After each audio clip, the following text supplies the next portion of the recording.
दोस्तों, मैं आपकी होस्ट और दोस्त फवादिया निजामी आपका स्वागत करती हूँ। हमारे साथ जो शख्सियत बैठी है वो किसी परिचय की मोहताज नहीं है। यहाँ पर हमारे साथ हैं श्री अमनदीप सिंह बत्रा जी, जो कि एक समाज सेवी हैं और कांग्रेस के प्रदेश प्रवक्ता भी हैं। आइए सर से जानते हैं कुछ सवालों के जवाब। सर नमस्ते। नमस्कार। सर, सबसे पहले आपको हार्दिक शुभकामनाएं। आपको अभी एक्सीलेंस उत्तराखंड एक्सीलेंस अवार्ड 2025 मिला है, इसके लिए आपको शुभकामनाएं। मैं धन्यवाद करना चाहता हूँ आप सभी का। आप सभी के प्यार से और मेरे सौभाग्य से ये अवार्ड मुझे प्राप्त हुआ है। जी भैया, आपसे आप अपना थोड़ा सा परिचय वगैरह बताना चाहेंगे? जी, मेरा नाम अमनदीप सिंह बत्रा है। मैं प्रदेश प्रवक्ता हूँ भारतीय युवा कांग्रेस का और निरंतर धरातल पर समाज सेवक के रूप में, सोशल वर्कर के रूप में कार्य करता आ रहा हूँ। कोविड के समय में भी बहुत कार्य हमारे टीम द्वारा किया गया, हमारे द्वारा किया गया। तो उसके ही चलते दैनिक जागरण आई नेक्स्ट ने कल मेरे को उत्तराखंड एक्सीलेंस अवार्ड 2025 दिया है। मैं जागरण का भी, दैनिक जागरण आई नेक्स्ट का भी धन्यवाद करना चाहता हूँ कि उन्होंने मेरे को इस लायक समझा और आप सभी के प्यार से एवं सौभाग्य से मुझे ये चीज़ मिली है।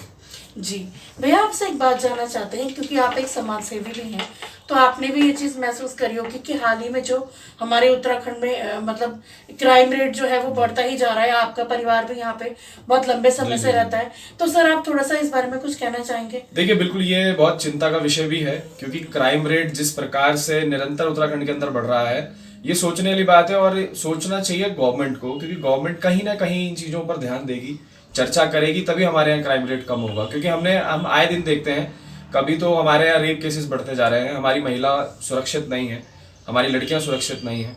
कहीं ना कहीं ये भी देखने को प्राप्त होता है कि आए दिन युवाओं द्वारा यूनिवर्सिटी के आसपास गोलियां चला दी जाती हैं।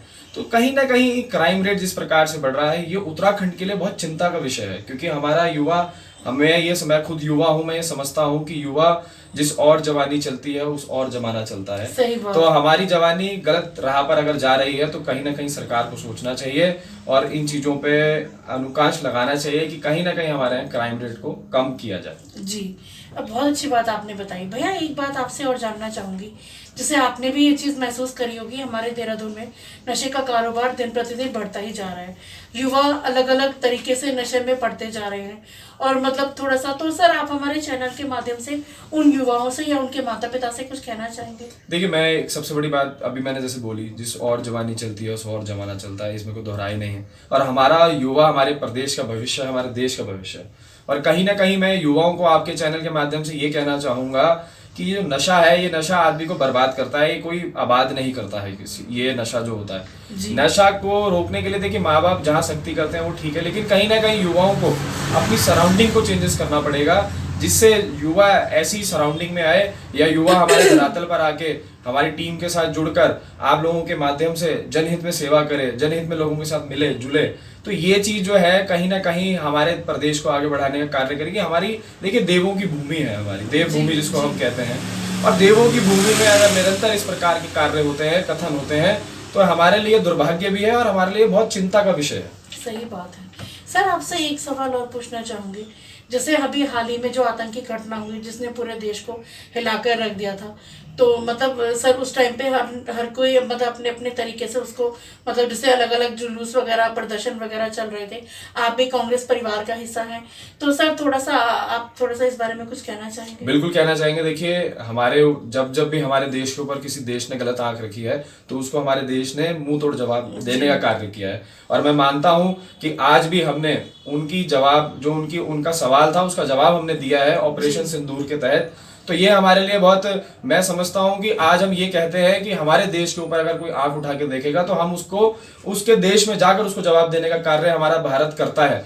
और हमें आज महसूस होता है, हमें ये बहुत गर्व है कि हम हिंदुस्तानी हैं और हिंदुस्तान के ऊपर किसी ने भी अगर आंख उठाई है, आज नहीं, आप चाहे इतिहास उठा के देख लीजिए, उसको मुंह तोड़ जवाब देने का कार्य हमारी सेना ने किया है। और तभी अब हम कहते हैं, आज अगर हम सुकून की रोटी और सुकून की नींद सोते हैं तो हमारे मातृ जवानों के तहत सोते हैं। और मैं आपके चैनल के माध्यम से भी आर्मी को भी सैल्यूट करता हूं और उनका धन्यवाद करता हूं कि आज जो हम सुरक्षित हैं तो आप लोगों की वजह से है। सही बात है, सही बात है। सर, आपसे चलते चलते एक सवाल और पूछना चाहूंगी, जैसे आप युवा हैं, तो मतलब आपने अभी मतलब यहाँ पे आप काफी लंबे समय से रह रहे हैं, तो सर जैसे आप एक समाज सेवी भी हैं, तो सर आपने अपने स्तर से जैसे युवाओं के लिए कभी कुछ इस तरीके से कुछ कुछ देखिए, हमने कार्य युवाओं के लिए बहुत किए हैं। कार्य का तहत ये है, जो बेरोजगार युवा है जिनको रोजगार प्राप्त नहीं होता है, जहां जहां हमारे लिंक्स हैं, हम अपने लिंक्स के तहत बेरोजगार युवाओं को रोजगार दिलाने का कार्य भी कर रहे हैं, और जिनकी जिस प्रकार से भी मदद हो सकती है वो भी कर रहे हैं। हालांकि मैं आपको बताना चाहूंगा, कोविड के अंदर भी हमारी टीम द्वारा पूरे पहली चरण में जो पहला चीज का फल हमें प्राप्त हो रहा है कि आज आप हमें इतना मान सम्मान दे रहे हैं, तो ये मेरा खुद का सौभाग्य है। और मेरी टीम जिस प्रकार से मेरे साथ लगी रहती है, मैं अपनी पूरी टीम का भी धन्यवाद करना चाहूंगा आपके चैनल के माध्यम से। थैंक यू भैया। और आप लोग भी, मैं आपके चैनल का भी धन्यवाद करना चाहूंगा कि आप निरंतर, हम मैं ये कहना चाहूंगा, मैं कोई बड़ा लीडर नहीं हूँ, लेकिन हम जैसे, मैं समझता हूँ समाज सेविक लोगों को आप अपने चैनल के माध्यम से दिखा रहे हैं। देखिए, आने वाला भविष्य क्या है वो सबका अलग है, लेकिन हम ये मानते हैं कि हमारा आज के समय में हमारा एक पैटर्न है, मेरी एक सोच है कि मैं निरंतर धरातल पर कार्य करता रहूं और निरंतर लोगों की सेवा करने का कार्य करता रहूं, प्रयास करता रहूं। जी सर, आपने अपना कीमती समय हमें दिया, इसके लिए बहुत बहुत धन्यवाद। आपका धन्यवाद, आप आज मेरे ऑफिस पे आए, मैं आपका भी धन्यवाद करना चाहूंगा, आपकी you, टीम, पूरी चैनल का धन्यवाद करना चाहूंगा। आप लोग निरंतर इस प्रकार से कार्य करते रहे धरातल पर, मेरी शुभकामनाएं आपके साथ। थैंक यू भैया, आपकी छोटी सी अप्रिसिएशन से हमें आगे काम करने की प्रेरणा मिलती है। Thank you so much. Thank you. दोस्तों, अभी आपने भैया की बातों को सुना। मैं यहाँ के उत्तराखंड के लोगों से, इस क्षेत्र के लोगों से यही अपील करूंगी कि जैसा प्यार अभी तक आपने भैया के साथ बनाए रखा, तो ऐसा ही प्यार आप आगे भी जारी रखें। और भैया की सोच अच्छी है, ये जरूर हम माता रानी से यही आशा करते हैं, वाहेगुरु से यही अरदास करते हैं कि भैया इसी तरह हंसते मुस्कुराते रहें, परिवार में खुशहाली रहे, सब ठीक ठाक रहे। इसी के साथ मुझे दीजिए इजाजत। मैं फवादिया निजामी अपने सहयोगी अजय कुमार जी के साथ, मानव चेतना न्यूज देहरादून, फिर किसी नई शख्सियत के साथ आपकी कराएंगे मुलाकात। तब तक बने रहिए मानव चेतना के साथ। धन्यवाद।